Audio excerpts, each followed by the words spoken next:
Things from Ukraine.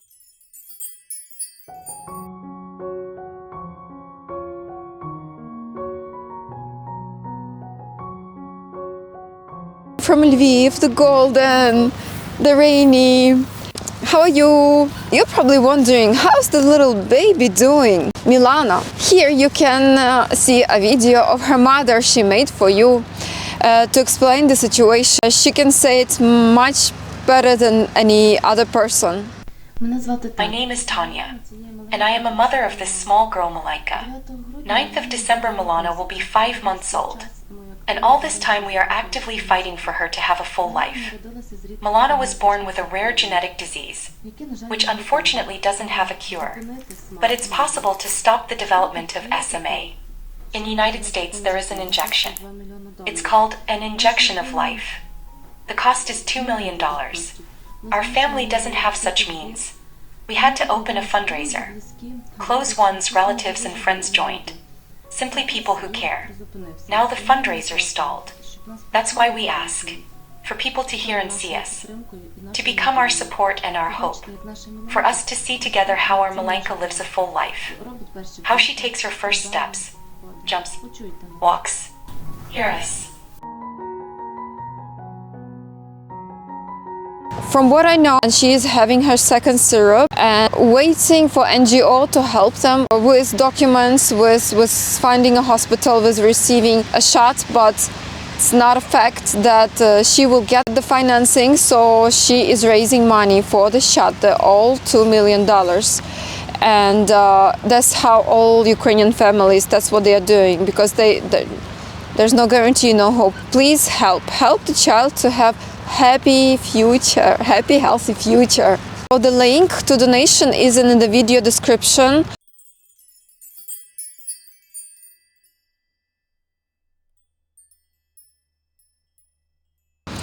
How did you like my 2 previous videos? In case you didn't see them, so it's a guy who hang a Russian flag in a Ukrainian government building, proclaimed it independent, but was assisted by Russian officers and was given Russian weapons. He was drawn into war against Ukraine, he surrendered, and this is his interview. It was so important for me, that's why I did 2 publications. And I did overdub and I spent days and days on it. I wanted you to feel what Ukraine have been gone through. Yes, we all carefully followed US elections, but also Ukraine is carefully following elections in our neighboring countries, in Georgia, in Moldova. It happened just recently, and it shows how actually Russia was really aggressively meddling in it, trying to exert its influence in these countries. I want to talk about it because be sure that there are Russian hands also in your country. What happened in Georgia just recently, there was governmental elections, and actually pro-Russian party won the majority. It was such a shock that people they took out to the streets to protest it, and the opposition, the minority now, basically is not coming to the government, trying to discredit this new elected party. There's proof that elections were hijacked. The opposition or the people on the streets are saying it was Russian special operation, and they basically took their chance from helping Georgia to move closer to Europe. This organized group stole their elections, they stole their votes. It was a special operation organized by Russia with money, it was first time it was done, voting was done online, immigrants were allowed to vote. There are many Russian immigrants in Georgia now because of this full-scale invasion, because Russians are running into Georgia. So if you look at the history, in spring of 2028, Russia attacked Georgia, and now Russia actually occupied 25% of Georgian territory. It was russo-georgian war in South Ossetia and Abkhazia.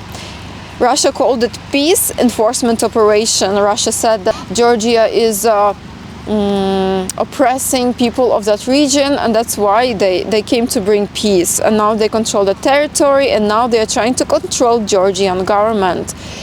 Moldova also had these elections at the same time, but they had more luck. Russia also poured a lot of money into it, tried to falsify elections, sent Russians with Moldovan passports on charter planes into Moldova to vote for pro-Russian president, but unsuccessfully it was sunk. They did not succeed, and Moldova is sticking to the pro-European path with pro-European president. Moldova also in 1990 there was the Transnistria war with Russia, and Russia is occupying a part of Moldova also in the same way. And this is what happened with Eastern Ukraine, and this is why you saw the interview with this Herman rebel.